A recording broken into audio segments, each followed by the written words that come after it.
பராசக்தி திரைப்படத்தை இந்த ஜனநாயகனுக்கு எதிர்த்து வெளிவிடணும் அப்படிங்கிறதுக்காக ரொம்ப பிளான் பண்ணி பண்ணிருக்காங்க. அமித்ஷா வந்தபோது தன்னை அழைப்பார் என்று அல்லது டெல்லிக்கு அழைப்பார் என்று காங்கிரசுக்கு வெற்றிங்கிற செய்தியை அறிக்கை செய்தியை இந்த காலத்துல மாறி எந்த தேர்தலையும் அவங்க திமுகவில் அவங்க இருக்கிறதுக்கு தான் வாய்ப்பு அதிகமா இருக்கு. சென்டர் பாயிண்ட் தமிழ்நாடு நேயர்களுக்கு வணக்கம்.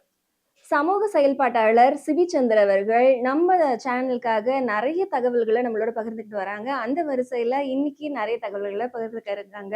அவங்கள வெல்கம் பண்ணிட்டு நிகழ்ச்சி ஆரம்பிக்கலாம். வணக்கம் சார். வணக்கம்மா. சரி, இப்ப தமிழ்நாட்டுக்கு அமித்ஷா அவர்கள் வந்துட்டு போயிருக்காங்க. ஒரு கூட்டணியை எதிர்பார்த்துதான் அவங்க வந்திருக்காங்களா, இல்ல என்ன மாதிரி அவங்களுடைய நோக்கம் என்ன சார்? ஆக்சுவலா மதுரையில அமித்ஷா வரும்போது இந்த கூட்டணியை முடிவு செஞ்சுட்டு போறதுக்காக தான் வந்தார். ஆனா கூட்டணியை முடிவு பண்ண வேண்டிய முக்கியமான நபர் எடப்பாடி. எடப்பாடி அமித்ஷாவை சந்திக்கல. இங்கதான் இருந்தாரு, தமிழ்நாட்டில தான் இருக்காரு, லோக்கல்ல தான் இருக்காரு. ஆனா எடப்பாடியை போய் சந்திக்கல.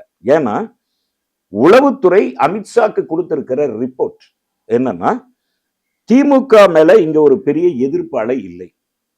அவங்க வெற்றி பெறுவதற்கான 100% விழுக்காடு வெற்றி பெறுவதற்கான வாய்ப்பு இருக்கு. இப்ப அதிமுகவோடு பாஜக கூட்டணி ஏப்ரல் 4ஆம் தேதியே முடிவு பண்ணப்பட்டது. அப்போ பாஜக அங்க வகிக்கிற அதிமுக கூட்டணி எந்த நிலைமையில இருக்கு அப்படின்னு உளவுத்துறை அமித்ஷாக்கு கொடுக்கப்பட்ட ரிப்போர்ட் 3வது இடத்துக்கு தள்ளப்பட்டிருக்கு. 2வது இடத்துக்கு விஜய் முந்திக் கொண்டிருக்கிறார், முந்துவதற்கான வாய்ப்பு இருக்கு அப்படிங்கறத உளவுத்துறை அவருக்கு கொடுத்த ரிப்போர்ட். அதாவது டிஎம்கே, அடுத்தது டிவிகே, அடுத்ததுதான் ஏடிஎம்கே. இப்ப உளவுத்துறை இருக்க குறிப்பு. அப்போ பாஜக அங்க வைக்கிற அதிமுக கூட்டணி வலுவாக இல்லை. திமுக கூட்டணி எதிர்ப்புக்காக இல்ல, 2வது இடத்துக்கு வர்றதுக்கு அவளுக்கு அந்த பலம் பத்தல. ஆக இதை நம்ம ஒரு முடிவுக்கு கொண்டு வரணும் அப்படிங்கறதுக்காக தான் அவசரமா புதுக்கோட்டையினுடைய மேடை ஒருங்கிணைக்கப்பட்டது. அன்றைக்கு வந்தபோது வேலுமணி போய் சந்திக்கிறாரு, வீரமணி போய் சந்திக்கிறாரு, அமைச்சர்கள், முன்னாள் அமைச்சர்கள். ஆனா எடப்பாடி போய் சந்திக்கல. ஏன் சந்திக்கலன்னா உளவுத்துறை ரிப்போர்ட்டுங்கிறது உண்மைதான். அப்ப அமித்ஷா கேட்கும்போது என்ன பதில் சொல்வார்? அவரு ஒன்னும் பதில் சொல்ல முடியாது. ஆக ஒரு கூட்டணியை நிர்மாணிக்க வேண்டும், அதை முடிவு பண்ணிட்டு வேற வேலை பார்ப்போம்னு தான் வந்தது. இவங்க எல்லாம் நாங்க கூட்டணி தான் அப்படின்னு சொல்லிட்டு ஃபர்ஸ்ட் அந்த ஸ்டேஜ்ல எல்லாரும் கை தூக்குனாங்க.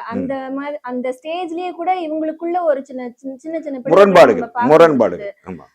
ஒருவேளை எடப்பாடியார் அவர்கள் அமித்ஷாவோட அந்த அளவுக்கு இணக்கமா இல்லையோ, எடப்பாடி அவர்களுக்கே அமித்ஷா மேல ஒரு அதிருப்தி இருக்கா, இல்ல அமித்ஷா அவர்களுக்கு எடப்பாடி மேல இல்ல? இப்ப அமித்ஷா சொல்ற கட்டளைகள், அமித்ஷா கொடுக்கிற அசைன்மெண்ட் இருக்குல்ல, அந்த அசைன்மெண்ட் எடப்பாடியாருக்கு ஒத்து வரல.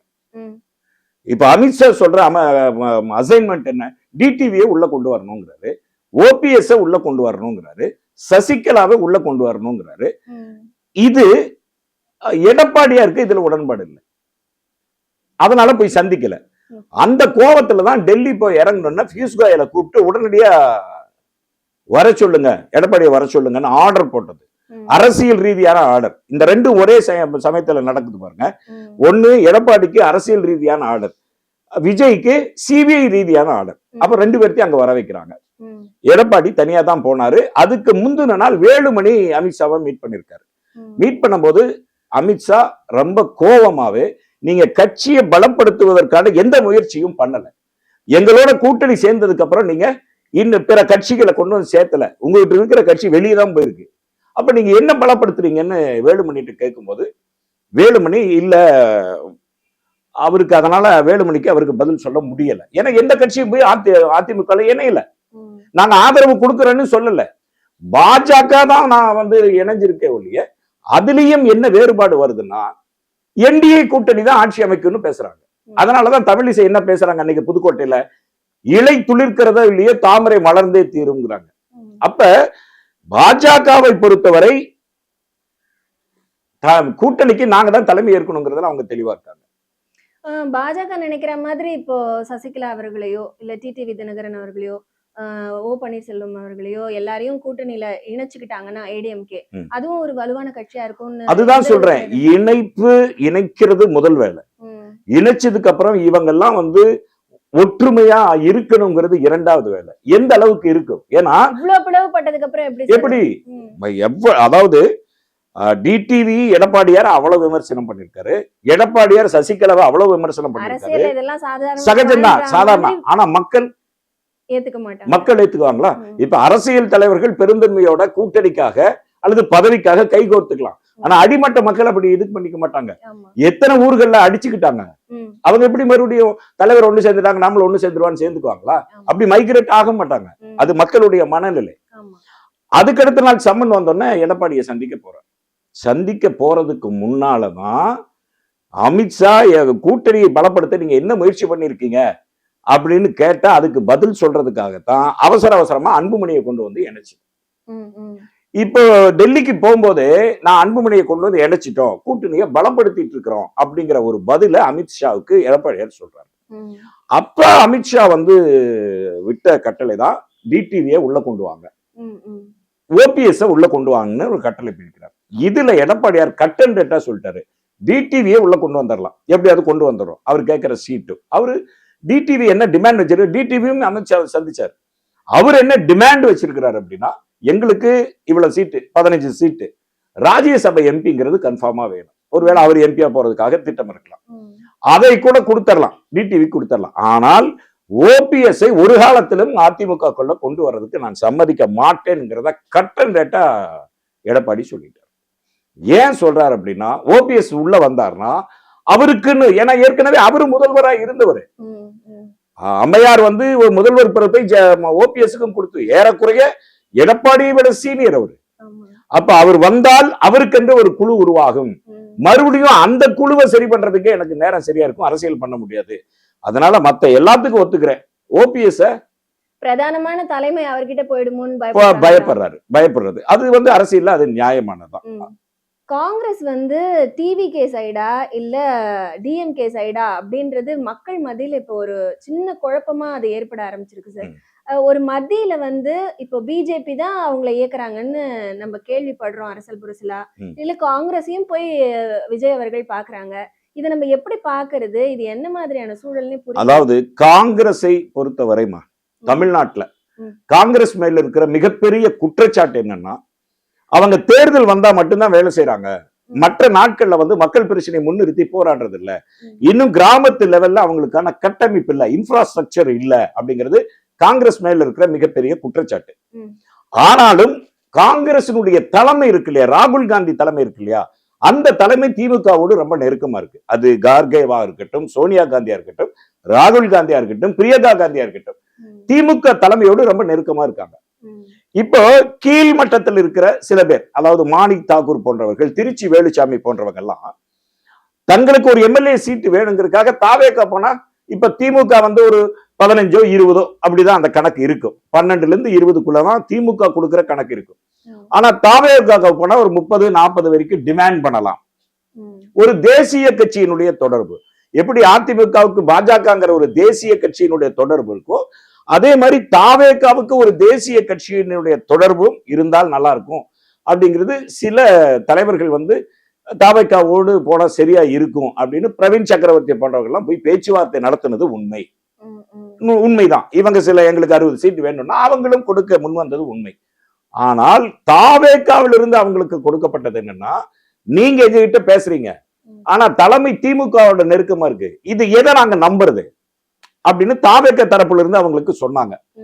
இதை பற்றி கார்கேவும் பேசல, சோனியா காந்தியும் பேசல, ராகுல் காந்தியும் பேசல. அதனால சரி அவங்களுக்கு அதுல இன்ட்ரெஸ்ட் இல்ல போல இருக்கு அப்படின்னு இவங்க அமைதி ஆயிட்டாங்க. ஆக முழுக்க முழுக்க காங்கிரஸ் அந்த பேச்சு வந்தது உண்மை. ஆனா காங்கிரசினுடைய தலைமை பொறுத்தவரை, ஏன்னா கடந்த எல்லா தேர்தல்களையும் வெற்றி பெற்றிருக்காங்க காங்கிரஸுக்கு வெற்றிங்கிற செய்தியே அரிய செய்தியே இந்த காலத்துல மாறிடுச்சு. எந்த தேர்தலையும் அவங்க ஜெயிக்கல. ஆனா திமுகவுல இருக்கும்போது அவங்களுக்கு அந்த வெற்றி செய்தி கிடைக்கிறதுனால திமுகவுல அவங்க இருக்கிறதுக்கு தான் வாய்ப்பு அதிகமா இருக்கு. அதுல ஆட்சியிலும் பங்கு, அதிகாரத்திலும் பங்குன்னு இப்ப தொடர்ச்சியா அவங்க பேசிக்கிட்டு இருக்காங்க. அது மேலிடம் தான், அவங்க தலைமை தான் அதை முடிவெடுக்குமே ஒழிய இங்க இருக்கிற லோக்கல் தலைவர்கள் எல்லாம் அதை முடிவெடுக்கவே முடியாது. அதாவது காங்கிரஸோட அடிமட்ட தலைவர்கள் மட்டும்தான் இங்க பேச்சுவார்த்தையில இருந்தாங்க, மேல் மட்டத்துல இல்லன்னு அதை பத்தி பேசவே. ராகுல் காந்தி அவர்கள் கொஞ்சம் இணக்கமா இருக்கிற மாதிரி. ராகுல் காந்தி வந்து விஜய் கட்சி ஆரம்பிப்பதற்கான சப்போர்ட் ஆதரவு கொடுத்தார். அதற்கு பிறகு இப்ப சென்சார் பிரச்சனை வரும்போது கூட காங்கிரஸ் வந்து ஜனநாயகனுக்கு வந்து அது கருத்துரிமையின் மேல் திணிக்கப்பட்ட ஒரு அடக்குமுறை அப்படிதான் பேசுனாங்க. இது தேர்தலுக்கான முன்னுரையா நம்ம பார்க்க முடியாது. ஏன்னா ஒரு கருத்துரிமை மேல் தாக்குதல் நடக்குது. விஜயனுடைய ஜனநாயகன் படத்தின் மேல் தாக்குதல் என்பது கருத்துரிமையின் மேல் தாக்குதல். அதைத்தான் அவங்க கண்டிச்சாங்களே ஒழிய தாவேகாவுக்காக அதை அவங்க பேசல அப்படிங்கறத நமக்கு தெளிவா இருக்கு. இன்னும் சொல்ல போனா இப்படி மறைமுகமா பேச வேண்டிய அவசியம் இல்லை. தாவேகாவோட போகணும்னு முடிவு பண்ண ராகுல் காந்தி அறிவிச்சிட்டு போறாரு. ஆனா அறிவிக்கல, கார்கேவும் அறிவிக்கல, சோனியா காந்தி அதை பத்தி பேசவே இல்லை. இன்னும் சொல்ல போனா 12ஆம் தேதிக்கு மேல டெல்லிக்கு போற விஜய ராகுல் காந்தி சந்திப்பதற்கான வாய்ப்பு இருக்கு, அல்லது விஜய் சந்திப்பதற்கான வாய்ப்பு இருக்கு அப்படிங்கிற தகவலும் உண்டு. ஆனால் காங்கிரஸ்ல இருந்து விஜயை சந்திப்பார்களா? ஏன்னா ஏற்கனவே காங்கிரஸில் பேசுகிற சில தலைவர்களினுடைய பேச்சுக்கள் திமுக வட்டாரத்துல கோபத்தை உருவாக்கி இருக்கு. நிச்சயமா அது கோபத்தை உருவாக்கி இருக்கு. தீய சக்தின்னு சொன்ன திமுக ஒரு தீய சக்தின்னு சொன்ன விஜய்க்கு இவங்க ஆதரவா பேசினதே திமுகவை ஒரு எரிச்சல் அடைய செய்த ஒரு விஷயம்தான். ஆனால் திமுகவை பொறுத்தவரை எப்போதுமே எல்லா தேர்தல்களிலுமே காங்கிரசினுடைய தலைமை என்ன சொல்லுதோ அதைத்தான் திமுக செய்யுமே ஒழிய இங்க இருக்கிற தலைவர்கள் சொல்வதை திமுக ஒருபோதும் ஏற்றுக்கொள்ளாது. நம்ம என்னதான் இங்க நம்ம தமிழ்நாட்டுல டிஎம்கே, ஏடிஎம்கே, டிடிவி தினகரன் அவர்கள் எல்லா கட்சிகளும் இருந்தாலும் டெல்லியில பிரதானமா இருக்கிறது இந்த இரண்டு பிஜேபி அண்ட் காங்கிரஸ். இப்ப இந்த ரெண்டுத்தோடையும் நம்ம அணுகுமுறையா இருக்கணுமா, இல்ல எதனால இந்த மாதிரி அவங்களோட நம்ம அலையன்ஸ் ஏற்படுத்திக்கிறோம், அந்த விஷயத்த சொல்லுங்க சார். அதாவது அப்படி பார்த்தோம்னா நம்மளுக்கு இருக்கிறதே ரெண்டு பிரதான கட்சிகள் தான், காங்கிரஸ் அண்ட் பிஜேபி. இவங்க ரெண்டு பேர்கிட்ட தான் நம்ம இணக்கமா இருக்கணும். இப்ப டிவிகே உடைய நிலைமை என்னன்னு புரியல. அதாவது ஒரு காலத்துல தேசிய கட்சி அப்படின்னா காங்கிரஸ் தான் மிகப்பெரிய தேசிய கட்சி. ஒரு காலத்துல நான் சொல்றது காங்கிரஸ் கட்சி யாரோட கூட்டணி சேரும் அப்படிங்கிற ஒரு பெரிய எதிர்பார்ப்பு. 400 சீட்டு 435 சீட்டு இந்திரா காந்தி காலத்துல. பிஜேபியில பாத்தீங்கன்னா அடல் பிகாரி வாஜ்பாய் காலத்திலையும் கூட்டணிக்காக தேசிய கட்சிகளுக்காக காத்திருந்த நிலைமைன்னு ஒண்ணு உண்டு. ஆனா காங்கிரசினுடைய நிலைமை அப்படியே மாறி இன்னைக்கு பீகார்ல கூட்டணி வச்சு பார்த்தாங்க, ஒன்னும் காங்கிரசினுடைய செல்வாக்கு உயர்ந்ததா தெரியல. அதுதான் இன்னைக்கு காங்கிரசினுடைய நிலைமை. இன்னொன்னு பாஜகவினுடைய பார்வையில் என்ன நினைக்கிறாங்கன்னா, எப்படி அவங்க ஒரே நாடு ஒரே கலாச்சாரம், ஒரே நாடு ஒரே பண்பாடுங்கிற அந்த கான்செப்டுக்குள்ள வந்ததுக்கு பிறகு அவங்க ஒரே நாடு ஒரே கட்சின்னு தான் விரும்புறாங்க. அப்ப தேசியத்தை பொறுத்தவரை நாங்க மட்டும்தான் இருக்கணும், காங்கிரஸ் இருக்கக்கூடாது அப்படின்னு தான் பாஜக நினைக்குது. அதை வச்சுதான் அவங்க செயலாற்றுறாங்க. ஆக இன்னைக்கும் காங்கிரஸ் பெயர் அடிபடுகிறது என்றால் மாநில கட்சிகளோடு சேர்கிற அகிலேஷ் யாதவோடவோ அல்லது பல மாநில தலைமைகளோட காங்கிரஸ் இருக்கிறதுனாலதான் இன்னைக்கும் காங்கிரஸ் இயங்கிட்டு இருக்கு. அப்ப காங்கிரஸை எந்த வகையிலாவது முடக்க வேண்டும் தான் பாஜகவினுடைய அரசியல். காங்கிரசினுடைய அரசியல் எதிரியாரு பாஜக, பாஜகவினுடைய அரசியல் எதிரியாரு காங்கிரஸ். அப்ப ஒருத்தர் முடங்கணுங்கிறது அரசியல் விளையாட்டா இருக்க முடியும். அப்ப காங்கிரஸை எந்த வகையிலையும் ஒடுக்குதல் வேண்டும். நீங்க அந்த பார்வையில இருந்து பார்த்தா காங்கிரஸ் தாவேகாவுக்கு போறத பாஜகவே விரும்பும். ஏன்னா ஒண்ணு காங்கிரஸ்ல இருந்து திமுகல இருந்து காங்கிரஸ் வெளியே போச்சுன்னா இங்க காங்கிரஸ் ஒண்ணும் இல்லாம போயிடும். நாளைக்கு பாராளுமன்ற தேர்தல்ல தேசிய தேர்தலுங்கும் போது தமிழகத்துல ஒரு பெரிய எதிர்ப்பு பாஜகவுக்கு இருப்பதற்கு வாய்ப்பு இல்லை. அப்ப காங்கிரசினுடைய எண்ணம் என்னவா இருக்கும், தாவேகாவுக்கு காங்கிரஸ் போயிட்டா சரியா இருக்கும், போனா அதுவும் அழிஞ்சிரும் இதுவும் அழிஞ்சிரும் தான் அவங்க நினைப்பா இருக்கும். சோ இதையெல்லாம் காங்கிரஸ் தலைமை யோசனை பண்ணி தான் ஒரு முடிவெடுக்கும். மொத்தத்துல இந்த மாதிரி ஒருவேளை அந்த மாதிரி அழிஞ்சிருச்சு அப்படின்னா எப்படி சார் அப்புறம் ஆட்சி யாரு நடத்தும்? அதுதான் சொல்றேன். இப்ப பாஜகவினுடைய கான்செப்டே அதாமா. இப்ப ஒரே நாடு ஒரே கலாச்சாரம், ஒரே நாடு ஒரே மொழி. இப்ப அந்த பயம் நமக்கு வந்துருது இல்ல. அப்ப ஒரே நாடு ஒரே மொழி இந்தின்னு வந்துருச்சுன்னா இங்க தமிழ் செத்து போயிருவேன், அது தெலுங்கு செத்து போயிருச்சுமே, மலையாளம் செத்து போயிருமே. அப்ப இவங்களுடைய கான்செப்டே ஒரே நாடு, தேசமெங்கும் ஒரே மொழி, தேசமெங்கும் ஒரே கலாச்சாரம். அதனாலதானே அவங்க புர்கா போடுறதை எதுக்குறாங்க, அதனாலதானே தேவாலயங்களை இடிக்கிறாங்க. ஒரே மதமா இருக்கணும்னு தான் நினைக்கிறாங்க, இந்தியாவுக்கு இந்து ராஷ்டிரம் பேர் வைக்கணும்னு தான் நினைக்கிறாங்க. அப்ப அதை நோக்கி அவங்க நகர்றாங்க, வேகமா செயலாற்றி நடந்து கொண்டிருக்கிறாங்க. அதை எதிர்க்கக்கூடியவர்கள் சிதறி கிடக்கிறார்கள். இதுதான் இங்க இருக்கிற அவலமா இருக்கு. அவங்க ஒரே நாடு ஒரே கட்சிங்கிறத நோக்கி அவங்க மெல்ல மெல்ல நகர்ந்து ஓரளவுக்கு அந்த வெற்றியை தக்க வச்சுக்கிட்டு இருக்காங்க. ஆனால் கடந்த பாராளுமன்ற தேர்தல்ல அவங்க எண்ணத்துக்கு கொஞ்சம் ஒரு ஷாக்கிங் நியூஸ் என்னன்னா அவங்க மெஜாரிட்டியா வரல. இப்ப நிதிஷ்குமாரனுடைய ஆதரவும் சந்திரபாபு நாயுடைய ஆதரவுல தான் ஒன்றிய ஆட்சி நடந்துட்டு இருக்கு. அவங்க அந்த ஒரே நாடு ஒரே கலாச்சாரங்கிற கான்செப்டுக்கு போனா சந்திரபாபு நாயுடு எதிர்ப்பாரு, நிதிஷ்குமார் எதிர்ப்பாரு.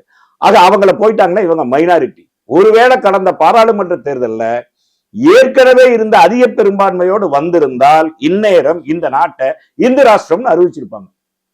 இப்போ மத்த இடங்கள்ல பீகார் இந்த மாதிரி மற்ற இடங்கள்ல எல்லாம் வந்து இவங்க டிஜிட்டலைஸ்டா ஒரு சில பின்னாடி தவறுகள் எல்லாம் பண்ணி தான் வின் பண்றாங்கன்னு சொல்றாங்களே சார் பிஜேபி. இது வெளிப்படையா தெரிஞ்சது தானே. இப்ப இவிஎம் மிஷின்ல ஹேக் பண்ண முடியும்னு இங்க இருக்கிறவங்க எல்லாரும் சொன்னாங்க. ஆனா எலான் மஸ்கே அதை உறுதிப்படுத்திட்டாரு. பல பத்திரிகைகள், ஃபியூச்சர் போன்ற பத்திரிகைகள் உறுதிப்படுத்திட்டாங்க. அதுக்கான ஆய்வுகளை மேற்கொண்டு இவிஎம் மிஷின்ல ஹேக் பண்ண முடியும், அதிகாரத்தில் இருப்பவர்களால் மடைமாற்ற முடியும்ங்கிறத ஆதாரப்பூர்வமா நிரூபிச்சுட்டாங்க. அதற்கு பிறகுதான் பாஜக என்ன பண்ணுச்சு, சார் அதாவது தேர்தல் கமிஷனை கைக்குள்ள போட்டுக்கிட்டு தான் பல லட்சம் வாக்காளர்களை பட்டியலில் இருந்து நீக்கினாங்க. அசாம்ல அப்படிப்பட்ட நடைபெற்ற தேர்தல் தான். இன்னைக்கு அசாம்ல அந்த மக்கள் அதை உணர்ந்துக்கிட்டாங்க. இந்த நாட்டுல பிறந்த இந்த நாட்டுக்கான எல்லா உரிமையும் எனக்கு இருக்கு, ஆனா வாக்களிக்கிற உரிமை பறிக்கப்பட்டிருக்கு அப்படிங்கிற அந்த கேள்விகளை இப்பதான் எழ ஆரம்பிச்சிருக்கு. இதுவரைக்கும் ராகுல் காந்தி கேட்ட கேள்விகளுக்கோ அல்லது பல கட்சிகள் கேட்ட கேள்விகளுக்கோ தேர்தல் ஆணையம் பதிலே சொல்லல. பார்லிமெண்ட்ல அவ்வளவு பேர் பேசும்போதும், தேர்தல் ஆணையத்தில் தில்லுமுள்ளு நடந்திருக்குன்னு நம்ம தமிழக எம்பிக்கள் பேசும்போதும், மேற்கு வங்காள எம்பிக்கள் எல்லாம் பேசும்போது பதில் சொல்ல வேண்டியவங்க எந்திரிச்சு வெளியே போயிட்டாங்க. ஆக இங்க ஜனநாயகம் என்பது அடியோடு செத்து போன ஒன்றாக அது மாறிடுச்சு. இது எப்படி மீள் உருவாக்கம் பண்றது அப்படின்னு நீங்க சொன்னதுனால அப்படியே இந்த கொஸ்டின் கேட்டுறேன். ஜனநாயகம் படத்தை வெளிவிட முடியல, அதே சமயம் பராசக்தி படத்தை வெளியிட்டு இருக்காங்க. அது அந்த படத்தை பத்தி நீங்க என்ன நினைக்கிறீங்க? பராசக்தியை பொறுத்த வரைக்குமா 52 வெட்டுகள் சென்சார்ல. ஒரு படத்துக்கு ஒரு 5 கட்டு 10 கட்டுங்கிறது சாதாரணமா நடக்கும். வன்முறை காட்சிகளோ ஆபாச காட்சிகளோ அல்லது அரசுக்கு எதிரானதோ அல்லது வன்முறையை தூண்டுற மாதிரியோ இங்க இருந்துச்சுன்னா அதை வெட்டுவாங்க. 52 கட்டுகள். ஏன்னா 52 கட்டுகளையும் அந்த கட் பண்ணப்பட்டதை பார்த்தா அது எல்லாமே இந்திக்கு எதிராக இருக்கு, வடநாட்டுக்கு எதிராக இருக்கு, வடநாட்டு ஆட்சியாளர்களுக்கு எதிராக இருக்கு. ஆனாலும் அந்த படத்தினுடைய இயக்குனர் சுதா கொங்கரா அவங்க ரொம்ப தெளிவா என்ன பண்ணிட்டாங்க, அவங்க கட் பண்ணது படம் இல்லை, நான் சொல்ல வந்த கருத்து தெளிவா இருக்கு, அதனால அவங்க கட் பண்ணதை கேட்டு கொடுத்துருங்க, நம்ம அதுக்கு போய் ஆர்கியூமெண்ட் பண்ண தேவையில்லை, அந்த இடத்த மக்கள் புரிஞ்சுக்குவாங்கன்னு அந்த தைரியத்துல படம் வெளியிட்டாங்க. படம் நிச்சயமா இந்த காலகட்டத்திற்கு அவசியமான ஒரு படம், தேவையான ஒரு படம். 1960களில் இந்தி மொழி போர், அது மொழி போர்னே சொல்றோம், உள்நாட்டுக்குள்ள போர், அது நாட்டுக்கும் நாட்டுக்கும் நடந்தாதான் போர். ஆனா நாட்டுக்குள்ளேயே ஒரு போர் மொழிக்காக நடந்தது. அந்த மொழியில் தமிழகத்தை சேர்ந்த ஏராளமான இளைஞர்கள், 100க்கும் மேற்பட்ட இளைஞர்கள் கொல்லப்பட்டாங்க. அதெல்லாம் நாம இன்னும் வெளிச்சத்துக்கு வரல. அதையெல்லாம் வெளிச்சம் போட்டு காட்டியிருக்கிற ஒரு அருமையான படம். மொழியினுடைய முக்கியத்துவம் என்ன, அந்த மொழி இல்லைன்னா ஒரு இனம் அழிஞ்சிரும். ஒரு மனிதனுக்கு மொழிதான் அடையாளம், அந்த அடையாளத்தை அழிச்சுட்டா அவனை அடிமையாக்குறது எளிது அப்படிங்கிறத வெகு நேர்த்தியா அழகா சொல்லியிருக்காங்க. இன்றைக்கு இருக்கிற தமிழக இளைஞர்கள் அதை மிகுந்து வரவேற்பு கொடுக்கிறாங்க. ஆக பராசக்தி படம் தடைகளை உடைத்து வெளியே வந்திருக்கிறது. ஜனநாயகன் அந்த தடைகளை உடைக்கக்கூடிய வலுவோட இருக்கா அப்படின்னா தெரியல. அது வேற ஒரு படத்துடைய ரீமேக் அப்படின்னு ஆமா ஆமா, பகவந்த் கேசரின்னு ஒரு படம். பராசக்தி திரைப்படத்தை இந்த ஜனநாயகனுக்கு எதிர்த்து வெளிவிடணும் அப்படின்றதுக்காகவே ரொம்ப பிளான் பண்ணிருக்காங்களா சார்? அது அந்த படத்துடைய ஆரம்பம் எவ்வளவு வருஷம் முன்னாடி ஆரம்பிச்சாங்க என்ன எதுன்னு நமக்கு தெரியாது. ஆனா அது கரெக்டா அந்த நேரத்துல ஜனநாயகனுக்கு பதிலா பராசக்தி வெளியில வந்திருக்கே. இதுக்கு நீங்க சந்தோஷம் தானே பண்ணணும், ஏன் கோவப்படணும்? அதாவது ஒரு தத்துவம் உண்டுமா, எனக்கு எதிரி இருந்தாதான் நான் என் செயல்படுவேன்னு சொல்றேன். உனக்கான எதிரி யாரு? உனக்கான எதிரி சரியா இருந்தான்னா நீ சரியா இயங்குவ அப்படின்னு ஒரு தத்துவம் உண்டு, கோட்பாடு உண்டு. அப்போ பராசக்தி சிவகார்த்திகேயன் நடிச்ச படம், இறுதி சுற்று, சூரரை போட்டு மாதிரி படம் எடுத்தா கொங்காரா இயக்கியிருக்காங்க. அது ஒரு சரியான சவாலை இருக்கட்டும். ஹீரோனாவே சவாலை சந்திக்கிறதானே, வில்லனை சந்திக்கிறதானே ஹீரோ. விஜய் எதுக்கு பயப்படணும், அல்லது ஜனநாயகன் டீம் எதுக்கு பயப்படணும்? அது தேவையில்லை. அப்படி ஒரு பிளான், அப்படி அந்த பிளான் இருக்குதா இல்லையான்னு தெரியல, பட் அப்படி ஒரு பிளான் இருந்தாலும் அதுக்கு சந்தோஷப்படணும். போட்டி இருந்தாதான் அது ஆரோக்கியமா இருக்கும், போட்டி இல்லைன்னா ஆரோக்கியமா இருக்காது.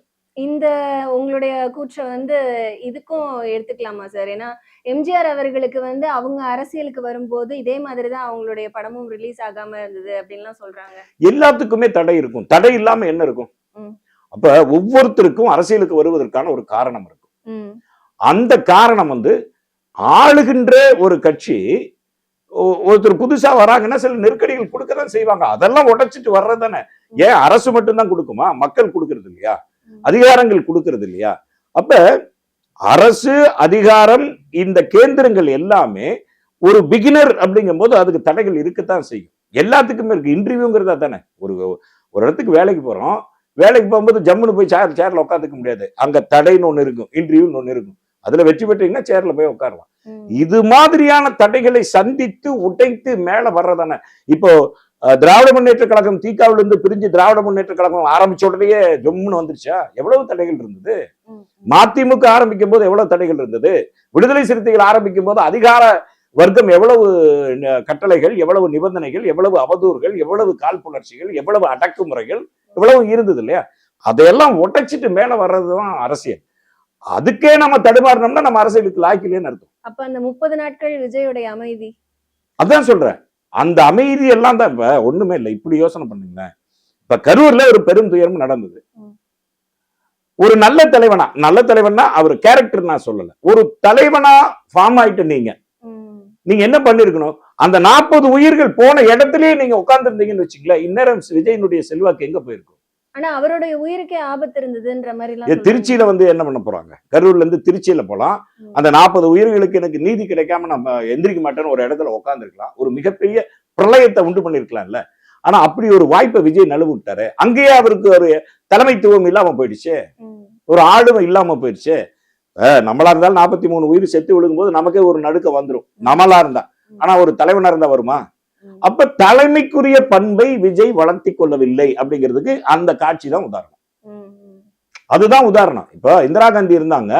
இந்திரா காந்தி பிரதமரா இருந்த போது அவங்க பெத்த பையன் சஞ்சய் காந்தி ஏரோப்ளைன் விமானத்திலிருந்து கீழே விழுந்துட்டு இறந்து போறாரு. அந்த அம்மா என்ன உட்கார்ந்து அழுதாங்களா? எல்லா விபத்து மாதிரி அது ஒரு விபத்து. இப்போ ராஜீவ் காந்தி இறந்து பண்ணாரு, படுகொலை செய்யப்பட்டாரு. ராகுல் காந்தி, சோனியா காந்தி எல்லாம் முக்கால போட்டு அழுதுட்டு உட்காந்துருந்தாங்களா? இதெல்லாம் நடக்கும். இதெல்லாம் நடந்து இதை தாங்கிக் கொள்ளுகிற மனப்பக்குவம் தான் அரசியல். அந்த அரசியல் அந்த பக்குவமே நமக்கு இல்லைன்னா தலைமைங்கிறது எப்படி அது சாத்தியமாகும்? ஒருவேளை இப்பதான் அவர் வந்திருக்காரு. அதனால அதுதான் சொல்றேன். தன்னை வளர்த்தி கொள்ள வேண்டும். தன்னோடு யார் இருக்க வேண்டும் என்பதை தெரிந்து கொள்ள வேண்டும். தனக்கு ஆலோசனை செய்கிறவர்கள் யார், சொல்லுகிறவர்கள் யார், அவங்க என்ன ஸ்ட்ராட்டஜி வச்சிருக்காங்க, நம்மளை எந்த திசையில அவங்க நகர்த்துறாங்க அப்படிங்கறதெல்லாம் பார்த்தாதான் ஒரு அரசியல பண்ண முடியும். ஒண்ணுமா ரொம்ப சாதாரணமா சொல்லணும்னா, சொந்த புத்தி இருக்குல்லைன்னா சொல் புத்தி இருக்கணும். இந்த ரெண்டுல ஏதோ ஒண்ணு இருக்கணும்.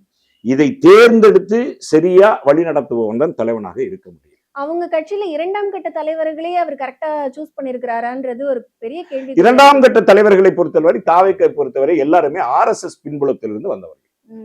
இப்ப நாம ஏன் விஜய வந்து பாஜக இயக்குது அப்படின்னா, அந்த 2ஆம் கட்ட தலைவர்கள் அவ்வளவு பேருமே RSS சிந்தனை உள்ளவர்கள், பாஜக சிந்தனை உள்ளவர்கள். அப்படிங்கிறதுனாலதான் விஜயவே நம்ம வந்து பாஜக தான் இயக்குதுன்னு சொல்றதுக்கான ஆதாரமா நம்ம அதை எடுத்துக்கிறோம். ஏன்னா அவங்க எல்லாமே RSS பின்புலத்துல வந்து டிஎம்கேல இருந்து போனவங்க இல்ல. டிஎம்கேல இருந்தாரு, விடுதலை சிறுத்தைகள் இருந்தாரு. அதற்கு பிறகு வந்து தாவேக்கால் இணைஞ்சாரு. இப்ப ஆதவர்ஜுனா பேசும்போது அவர் திமுக எதிர்ப்பை மட்டும்தான் முன்வைப்பாரு. திமுக. ஆனா அம்பேத்கரையும் பெரியாரையும் பேசுறவங்க அந்த அம்பேத்கர் கொள்கைக்கும் பெரியார் கொள்கைக்கும் நேர் எதிராக இருக்கிற பாஜகவை ஏன் விமர்சனம் பண்ணல? இன்னைக்கு அம்பேத்கருடைய அரசமைப்பு சட்டத்தை சுக்குநூறா உடைக்கிறது யாரு? தந்தை பெரியாருடைய சமூக நீதிக்கு எதிராக செயல்படுறது யாரு? பாஜக தானே. அந்த பாஜகவை நீங்க விமர்சனமே பண்ணல. திமுகவை விமர்சனம் பண்றீங்க.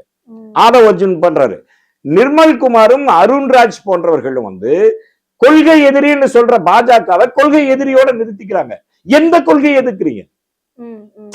அவங்க கொன்னு புதைச்சிட்டு இருக்கிற சமூக நீதிவா, அல்லது அவங்க கொன்னு புதைச்சிட்டு இருக்கிற சகோதரத்துவத்தவா, அல்லது வடமாநிலங்கள்ல அவர்களால் ஏற்பட்டு இருக்கிற வன்முறை கலவரங்களை கண்டிச்சிருக்கீங்களா? எதையுமே கண்டிக்கல. அதனாலதான் பாஜகவின் நிழலில் வளர்கிற பிள்ளை அப்படின்னு நம்ம சொல்றதுக்கு இதெல்லாம் ஆதாரம். இப்ப இந்த 48 क्वेश्चंस நீங்க சொன்ன மாதிரி இதுக்கு வந்து எல்லாருமே போயிட்டு வந்திருக்காங்க, அந்த இன்வெஸ்டிகேஷனுக்கு போயிட்டு வந்திருக்காங்கன்னும் போது அந்த அதனுடைய பதில்கள்லாம் ரொம்ப முரண்பாடா இருக்குன்னு சொல்றீங்க இல்லையா? மேபி அவங்களுக்குள்ளேயே ஒரு ஒத்துமை இல்லாத தன்மையும் அதை பார்க்க முடியுதா? இல்ல புசியானந்த் அவர்கள்லாம் ஒரு நிலையான ஒரு தலைமைத்துவத்துக்கு எடுத்துக்காட்டா இல்லையோ அப்படின்ற மாதிரி இதை பார்க்க முடியுமா? இப்ப எளிதில் சந்திக்கக்கூடிய தலைமைமா முக்கியம், ரொம்ப முக்கியம். ஒரு தலைமைங்கிறத அவருங்க எளிதா போய் சந்திக்கலாம். உரையாடல், டிஸ்கஷன். அச்சமே எங்க உருவாங்க தெரியுங்களா? ஒரு மனிதன் மேல, என் மேல ஒருத்தனுக்கு ஒரு கோபம் வருது, பொறாம வருதுன்னா நமக்குள்ள உரையாடல் இல்லாதனால வரும். அப்ப 2ஆம் கட்ட தலைவர்களாக கருதப்படுவர்களுக்கும் விஜய்க்குமே ஒரு பெரிய இடைவெளி இருக்கு. ஒரு மண்டபத்துல ஒரு அரங்க நிகழ்ச்சினா தான் அவங்க எல்லாத்தையும் ஒன்னா பார்க்க முடியுது. மற்ற நேரத்துல அவங்க ஒன்னா பார்க்க முடியல. அப்ப அந்த தலைமைக்கு அடுத்து இருக்கிற 2ஆம் கட்ட தலைவர்களுக்குமே கருத்து முரண்பாடுகளே இருக்கு. அப்ப இன்னமும் அவர் ஹீரோவா மட்டுமே இருக்கிறாரோ? சினிமா உலகத்துல அவர் இருக்கார். அந்த சினிமா ஏன்னா அதை நமக்கு குத்தம் சொல்ல முடியாது. அவர் சினிமா உலகத்திலிருந்து வந்தவர். இப்ப எம்ஜிஆரோடு தன்னை ஒப்பிட்டுக்கிறாரு. ஆனா எம்ஜிஆர் அப்படி இல்லை. ஆரம்ப கட்டத்திலிருந்து திராவிட பாசறையில் அரசியல் பயின்று வந்தவர். பெரியாரோடு, அண்ணாவோடு, கலைஞரோடு, நெடுஞ்செழியனோடு இவங்களோட எல்லாம் டிராவல் பண்ணுவாரு. அவருக்கு அரசியல்னா என்னன்னு தெரியும். அதுக்கப்புறம் தான் அவர் கட்சி ஆரம்பிச்சாரு. இவர் அப்படி இல்ல. அரசியல் எந்த பின்புலமுமே இல்லாம நேரடியா அரசியலுக்கு வந்தவர். அந்த அரசியலை கத்துக்கிறதுக்கே 10 வருஷம் வேணும் குறைஞ்சபட்சம். 30 வருஷம் கழிச்சு தலைவர் ஆனவங்க எல்லாம் உண்டு. 10 ஆரம்பிப்ப திரைப்படத்துல இருந்து வந்தவர் தானே சரத்குமார். அவர் ஒரு தலைவரா தான் இருந்தாரு. இப்ப எங்க? டி ராஜேந்தர் ஒரு கட்சி ஆரம்பிச்சாரு. அவரும் தலைவரா தான் இருந்தாரு. இப்ப எங்க?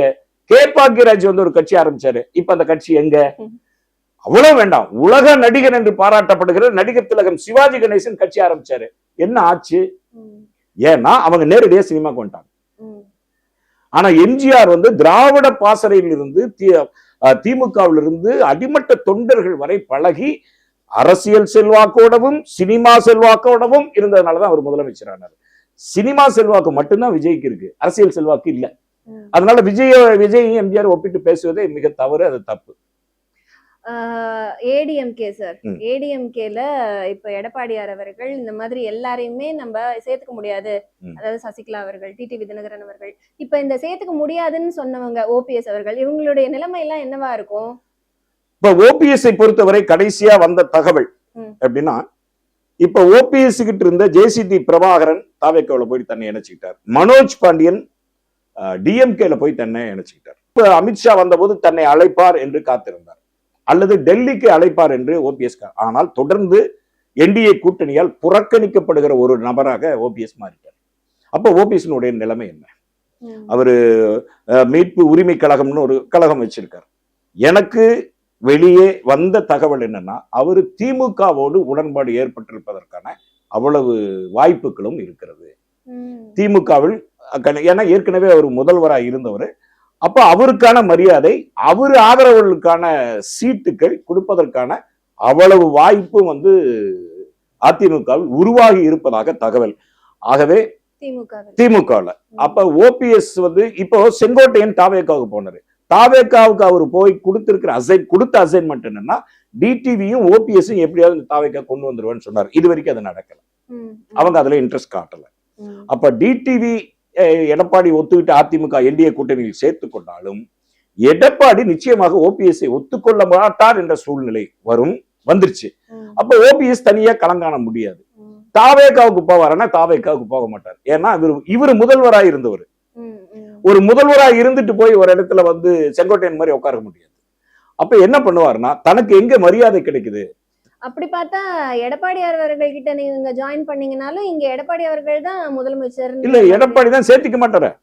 இல்ல, இங்க சேர்த்திருந்தாங்கன்னா அவங்க தானே முதலமைச்சர் உட்கார்ந்துருப்பாங்க. அப்ப நீங்க எப்படி இருந்தாலும் 2ஆம் கட்ட தலைவரா இருக்கும்போது அதையே நீங்க டிவிகேக்கு போகாம டிஎம்கேக்கு போறீங்க. இல்ல, அதுதான் சொல்றேன். இப்போ எடப்பாடி கிட்ட இவர் ஓபிஎஸ் எண்ணம் ஒருங்கிணைக்கிறதா, ஒருங்கிணைந்த அதிமுக தான்.